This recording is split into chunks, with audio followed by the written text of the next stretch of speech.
parmi les gens, nous avons ceux qui croient en Allah subhanahu wa ta'ala et qui prennent la sunna du prophète sallallahu alayhi wa sallam, non pas comme un élément qu'on va mentionner une fois dans l'année à travers une fête dont on peut contester l'authenticité.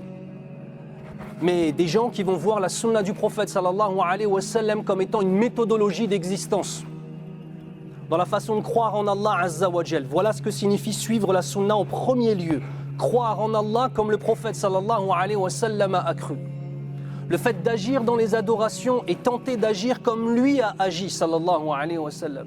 Le fait d'élever nos enfants comme lui a élevé ses enfants et ses petits-enfants. Voilà ce qu'est de suivre la sunna du prophète sallallahu alayhi wa sallam.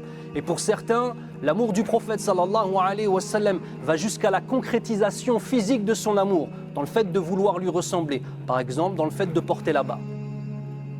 Nous avons des gens qui vivent avec la sunna du prophète sallallahu alayhi wa sallam comme étant un phare, comme les gens qui vivent dans un océan d'égarement et qui voient la sunna du prophète sallallahu alayhi wa sallam comme un phare qui les guide à travers cela. Et d'autres ne regardent pas ce phare. Nous avons des gens qui voient la pudeur comme étant une partie de leur existence. En premier lieu, la pudeur avec Allah azza wa jal, puis la pudeur avec les gens. D'autres voient et vivent avec al-fasad, la perversité, comme étant le tronc principal de leur existence. Qu'Allah nous préserve, ya Rabbal Alamin.